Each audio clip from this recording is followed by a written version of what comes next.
وعلى آله وأصحابه نجوم الهدى وأولياء أمته وعلماء ملته برر التقى أما بعد فأعوذ بالله من الشيطان الرجيم بسم الله الرحمن الرحيم قل إن الصلاة ونسكي ومحياي ومماتي لله رب العالمين آمنت بالله صدق الله مولانا العظيم وصدق رسوله النبي الكريم إن الله وملائكته يصلون على النبي يا أيها الذين آمنوا صلوا عليه وسلموا تسليما محبت سے پڑھی اللهم صل على سيدنا ومولانا محمد معدن الجود والكرم وآله وأصحابه وبارك وسلم صلاة وسلاما عليك يا سيدي يا رسول الله وعلى آلك وأصحابك يا سيدي يا حبيب الله.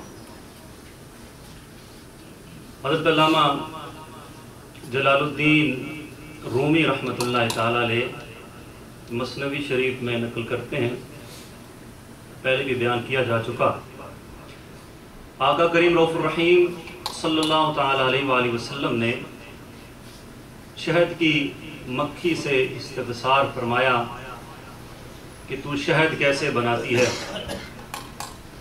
اس نے کہا یا رسول اللہ صلی اللہ علیہ وسلم، ہم چمن چمن جاتے ہیں، پھول پھول تک رسائی ہوتی ہے، اس سے رس نکالتی ہیں اور آ کر اپنے چھتے میں اس کو اگل دیتی ہیں اور یہی شہد ہے. آقا کریم رؤوف الرحیم صلی اللہ تعالیٰ علیہ وآلہ وسلم نے پھر استفسار فرمایا کہ پھول کا جو رس ہوتا ہے وہ تو میٹھا نہیں ہوتا، وہ تو پھیکا ہوتا ہے، جبکہ شہد میٹھا ہوتا ہے. تو اس مکھی نے عرض کی یا رسول اللہ صلی اللہ علیہ وسلم، جس وقت ہم وہ رس پھول کا نکالتی ہیں وہاں سے لے کر اپنے چھتے تک اللہ نے یہ بات ہمارے دل میں ڈال دی ہے، ہم آپ پر درود و سلام پڑھتی ہیں. اس درود و سلام کی برکت سے وہ پھیکا رس میٹھا ہو کے شہد ہو جاتا ہے اور اللہ اس میں شفا ڈال دیتا ہے. اور شہد میں جو شفا ہے، اس کو قرآن میں اللہ رب نے فرمایا کہ شہد میں شفا ہے. تو پھر فرماتے ہیں کہ جس طریقے سے پھیکا رس میٹھا کس چیز سے ہو گیا؟ نبی صلی اللہ علیہ وآلہ وسلم پر درود و سلام پڑھنے سے. پھر آپ فرماتے ہیں اور ایک پیغام ہمیں دیتے ہیں کہ ہماری عبادتیں بھی ناقص ہیں. ہم کھڑے ہوتے ہیں عبادت میں، قلبی طور پہ ہم حاضر نہیں ہوتے، ذہنی طور پر ہم حاضر نہیں ہوتے، کئی نقائص ہوتے ہیں. لیکن آپ فرماتے ہیں اے بندہ مومن، تو عبادتوں کے ساتھ یعنی فرائضوں کے ساتھ ساتھ اگر تو آقا کریم رؤوف الرحیم صلی اللہ علیہ وآلہ وسلم پر درود و سلام کی کثرت کرتا رہے تو وہ جو تیری عبادتوں میں لذت نہیں ہے اور جو کمی بیشی ہے، یہ درود پاک کی جب مٹھاس داخل ہوگی تو اس کو درجہ قبولیت تک پہنچا دے گی. جس طرح وہاں شفا ہو گیا، یہاں وہ قبولیت ہو جائے گی. تو کیا ہوگا کہ اللہ رب العزت کی بارگاہ میں انسان سرفرو ہو کر پیش ہوگا.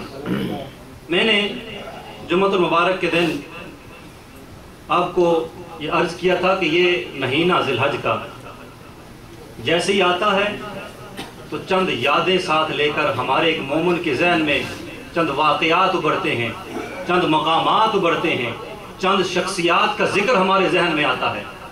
اور ان میں سے وہ ہستی جن کو خلیل اللہ کہتے ہیں، جن کو جد الانبیاء کہتے ہیں، یعنی کہ ابراہیم خلیل اللہ علی نبینا وعلیہ الصلوۃ والسلام. آپ کا نام مقدس، آپ کی ذات مبارک کا ایک نقشہ، ایک ذہن، ایک واقعات ہمارے ذہنوں میں گونجتے ہیں. اور ساتھ ہی اسماعیل علیہ السلام کی وہ قربانی ہمارے ذہن میں اس کی یاد ایک تازہ ہوتی ہے. تو چلیے آج انہی ہستیوں کے بارے میں چند معلومات میں آپ کے سامنے پیش کرتا ہوں.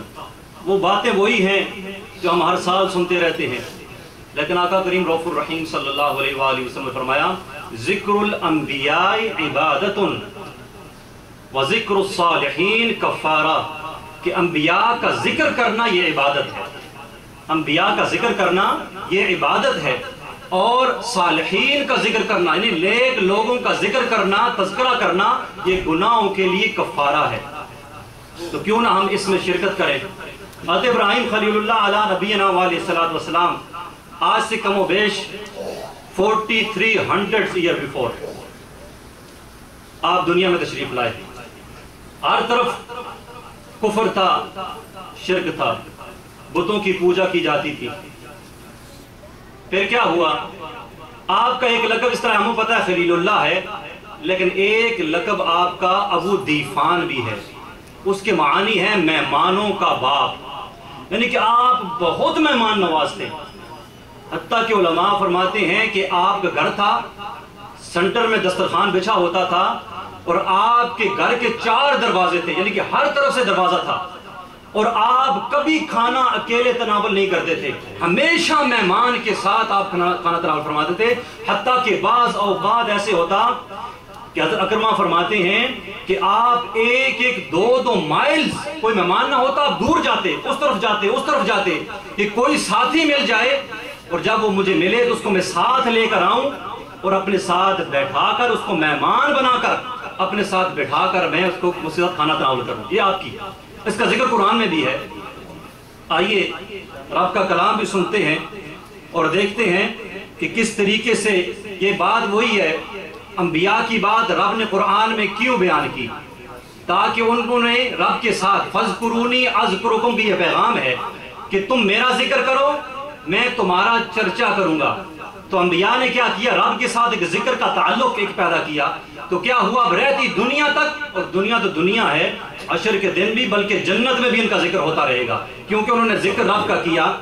یہاں پر کیا ہوا؟ اللہ رب العزت قرآن پاک میں ارشاد فرماتا ہے، دل کے کان سے قرآن سنیے. اعوذ باللہ من الشیطان الرجیم، بسم اللہ الرحمن الرحیم. هل أتاك حديث ضيف إبراهيم المكرمين إذ دخلوا عليه فقالوا سلاما قال سلام قوم منكرون.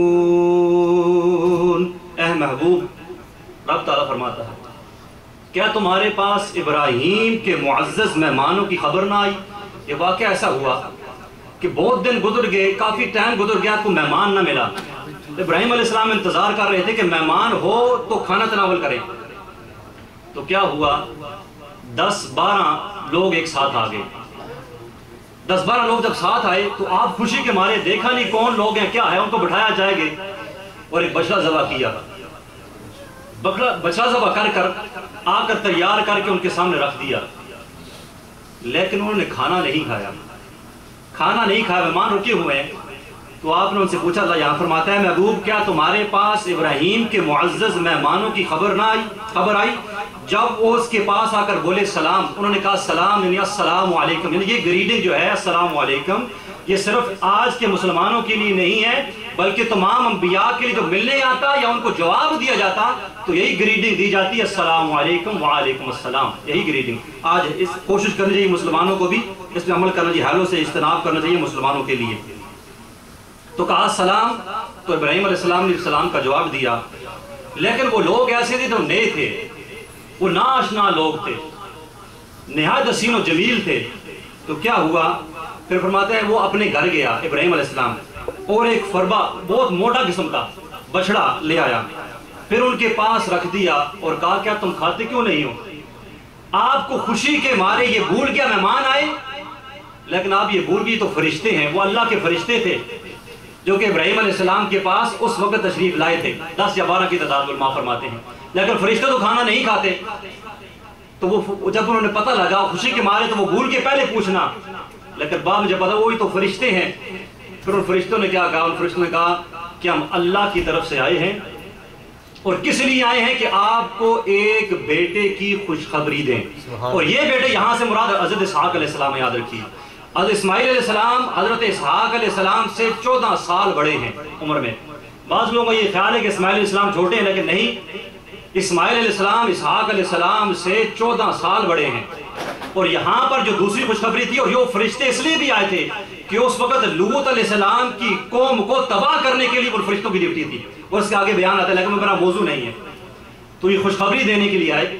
تو جب آپ نے حضرت سارہ سے کہا کہ یہ فرشتے تو آئے ہیں اللہ کی طرف سے خوشخبری لے کر، تو سارہ نے کہا ہم اتنے بوڑھے ہو گئے ہیں 80s 90s میں ہمارے ہاں کیسے بیٹا ہوگا، لیکن یہاں پہ خوشخبری کے ساتھ آگے خوشخبری یعقوب علیہ السلام کی بھی دی، آگے خوشخبری یوسف علیہ السلام کی دی، کیونکہ ایک لڑی یاد رکھیے ابراہیم علیہ السلام جد الانبیاء ہیں، ایک طرف حضرت اسحاق علیہ السلام سے حضرت یعقوب علیہ السلام ہیں، حضرت یعقوب علیہ السلام کا جو لقب ہے وہ اسرائیل ہے، اس لیے ان سے جتنی اولاد ہوئی آگے اس کو بنی اسرائیل کہتے ہیں، اور پھر یعقوب علیہ السلام سے یوسف علیہ السلام ہے، اور یوسف علیہ السلام کو جو حسن ملا ہے نا وہ حضرت سارہ سے ورثے میں ملا ہے، حضرت سارہ بہت حسین و جمیل تھی، ابراہیم علیہ السلام کی زوجہ محترمہ سارہ رضی اللہ تعالیٰ عنہ آپ بہت حسین و جمیل تھی، اور یوسف علیہ السلام کو جو حسن ملا ہے وہ حضرت سارہ کے ذریعے ورثے میں آپ کے بیٹے حضرت اسحاق علیہ السلام، پھر حضرت یعقوب علیہ السلام اور پھر حضرت یوسف علیہ السلام کو عطا کیا گیا۔ اور پھر جب حضرت ہاجرہ رضی اللہ تعالیٰ جب چلے حضرت ابراہیم علیہ السلام سفر کرتے کرتے ایک جگہ پر آئے تو وہاں کا جو بادشاہ تھا وہ بڑا ظالم تھا، اور وہ جو عورت دیکھتا تھا اس کے ساتھ بدکاری کرتا اس اپنے پاس روک لیتا تھا۔ تو جب لوگ آئے اس ایریے سے گزرے ابراہیم علیہ السلام، حضرت سارہ ساتھ تھی، یہ پہلے کا واقعہ ہے، تو جب ساتھ تھی تو لوگ نے کہا جی یہ عورت کون ہے، تو قرآن میں اس کا بیان آتا ہے، تو ابراہیم علیہ السلام نے کہا کہ یہ میری بہن ہے۔ حضرت سارہ کو سمجھا دی جب تم آپ چلے جانا، وہاں پوچھا تو کہنا کہ میں اس کی بہن ہوں، بیوی کا نہ کہنا، بہن سے مراد اسلام یعنی مومن اس وقت صرف دو تھے، ایک مومن ایک مومنہ، حضرت ابراہیم علیہ السلام اور سارہ، تو مومن ہونے کی نیت سے تو آپ ایک دوسرے کے بھائی بہن تھے، لیکن رشتہ ازواجیت میں تھے، لیکن آپ نے کہا حضرت سارہ سے، بادشاہ نے جب پوچھا تو کہنا کہ ہم اسلامی بہن ہیں، بہن ہے اس کی بھائی۔ جب وہ گئی حضرت سارہ تو بادشاہ نے جب دیکھا تو اس کی نیت میں فتور آ گیا، لیکن جب وہ آگے بڑا بدکاری کی نیت سے تو اس کے ہاتھ پاؤں بالکل شل ہو گئے، بڑھ نہ سکا۔ اس نے کہا یہ کیا ہوگا میرے کو، بالکل آگے نہ جا سکا۔ تو پھر اس نے کہا جی مجھے معاف کر دے، مجھے معاف کر دے، سارہ سے معافی مانگی، حضرت سارہ نے معاف کر دیا۔ جب معاف کیا پھر اس کی نیت میں فتور ہوا، پھر آگے بڑھا، پھر اس کے ہاتھ پاؤں شل ہو گئے بالکل، پھر معافی چاہی، پھر معاف کر دیا۔ تیسری مرتبہ جب پھر کہا تو پھر اس کے ہاتھ پھر شل ہو گئے، پاؤں پھر شل ہو گئے، پھر معافی مانگی۔ اس نے کہا جی یہ تو کوئی انسان نہیں، آپ تو کوئی جننی ہے، آپ مخلوق میں سے نہیں، انسانوں میں سے نہیں ہے کہ جب بھی میں بری نیت کرتا ہوں تو فوراً میرے ہاتھ پاؤں شل ہو جاتے ہیں، میں موومنٹ نہیں کر سکتا۔ تو پھر وہ جب وہاں سے جانے لگی تو اس بادشاہ نے ساتھ میں حضرت ہاجرہ کو بھیج دیا۔ اس کی وجہ یہ تھی کہ جب حضرت ہاجرہ اس کے پاس لائی گئی تھی تو ان کے ساتھ بھی یہی معاملہ ہوا تھا، یعنی کہ حضرت سارہ کے ساتھ پیش آیا ان کے ساتھ کہ اس کے ہاتھ پاؤں شل ہو جاتے۔ اس نے کہا یہ دونوں ایک ساتھ کی ہیں، اس کو اس کے ساتھ ہی روانہ کر دو۔ تو حضرت ہاجرہ کو حضرت سارہ کے ساتھ ہبا کر کے واپس لے کے آئے حضرت ابراہیم علیہ السلام کے پاس۔ سارہ جب لے کے حضرت سارہ لے کے آئی حضرت ہاجرہ کو تو پھر کیا ہوا، وقت گزرتا گیا، اولاد نہیں ہوئی۔ حضرت سارہ نے کہا ابراہیم علیہ السلام سے کہ میں اپنی لونڈی جو باندھی ہے یہ آپ کو ہبا کرتی ہوں، آپ اسے نکاح کر لیں، شاید اللہ ہمیں اولاد عطا فرمائے سے۔ تو پھر کیا ہوا، آپ نے نکاح فرما لیا۔ پھر حضرت ہاجرہ سے حضرت اسماعیل علیہ السلام تولد ہوئے، آپ کی ولادت باسعادت ہوئی۔ اور حضرت اسماعیل علیہ السلام کا وہ واقعہ جو کہ رہتی دنیا تک ایک نشانی رہے گی، اور اس میں درس ہی درس ہے۔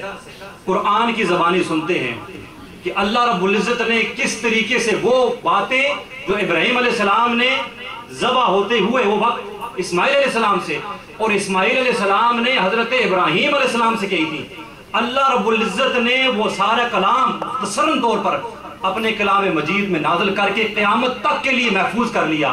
باپ کے لیے کسی نے درس لینا ہو، کوئی باپ ہو، قیامت تک ابراہیم علیہ السلام کی ذات کو نمونہ بنائی۔ کسی بیٹے نے پیغام لینا ہو محبت و اخوت اور صبر کا اور باپ کی اطاعت میں رب کی اطاعت کا، تو وہ درس لے حضرت اسماعیل علیہ السلام سے۔ اور اگر کسی عورت نے سبق لینا ہو، درس لینا ہو، تو وہ بی بی ہاجرہ سے لے کہ جب بی بی ہاجرہ سے کہا ابراہیم علیہ السلام نے کہ بیٹے کو تیار کر دو، آج اس نے دعوت پہ جانا ہے، ایک سے اعلیٰ ملاقات ہے، رب کی طرف سے حکم تھا ذبح کرنے کا۔ پہلے دن خواب آیا، صبح اٹھے، 8 ذی الحجہ تھی، اس لیے 8 ذی الحجہ کو یوم تروبہ کہتے ہیں، یعنی سوچ و بچار کا دن۔ آپ سوچتے رہے، دوسری رات پھر خواب آیا 9 ذی الحجہ کو، اس لیے 9 ذی الحجہ کو عرفہ کا دن کہتے ہیں، یعنی کہ آپ نے پہچان لیا کہ یہ خواب رب کی طرف سے مجھے حکم ہے اپنی پیاری چیز قربان کرنے کا، لیکن وہ پیاری چیز کیا تھی یہ ڈیسیژن نہیں تھا۔ پھر جب تیسری رات دیکھا تو اسماعیل علیہ السلام کو ذبح کرتے دیکھا. پھر اب کہا پھر یوم النحر ہے، قربانی کا دن. پھر جب صبح